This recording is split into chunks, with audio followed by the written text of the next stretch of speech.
Hey John, just an interim report on the speed tasks that I'm doing. So what you're seeing here is GTmetrix results. So we had a starting point here. This is the home page, and this was an interior page. The home page is an F because it's not cached, and with all the changes, you'll notice over here at the end, it's basically the same. Nothing's really changed, and you wouldn't expect it to because this stuff we're changing really isn't going to affect the home page much.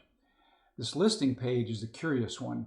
So we started off with a D, went to PHP 827, went up to a B. That's good and sort of expected. Sorry about the colors there.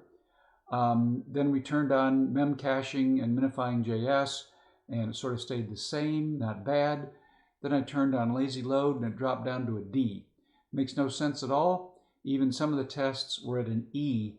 So it just made no sense that lazy loading would have caused it to go backwards and by such a large amount. This total blocking time, 166 milliseconds, went to almost a second, and the blocking time is the loading of JavaScript. So again, having sort of nothing to do with lazy loading. So something changed, and I don't know what. But also in the good news, the cumulative layout shift went from 1/4 of a second, which is on the borderline of acceptable, to 0, which is excellent. So I'm going to keep looking at this. When you do a GTmetrix, you may be familiar with this. You get a thing called a waterfall. And in this waterfall, it shows you what each element is taking to load. So you can sort of identify the long ones. And we've got a couple long ones out here. And they're both this admin Ajax. So I'm going to take a look if there's a way to sort of take that out of the equation or not load admin Ajax or speed it up. A lot of it is just... It's a heavy site. We got a lot of stuff going on in there.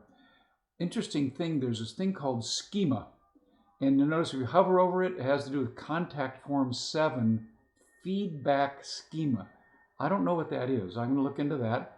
But there's a whole bunch of those in here. They don't seem to take much time.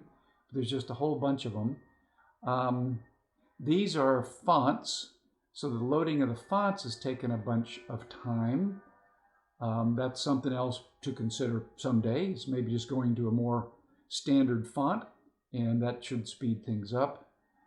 Another one that's I don't see on this list is the favicon. Here it is.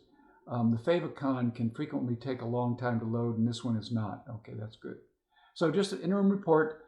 I'm going to keep diddling and particularly seeing if there's any way on the home page we can have it the best of both worlds, where we can cache it and still get the geolocating. So I'll be back to you. Thank you, John.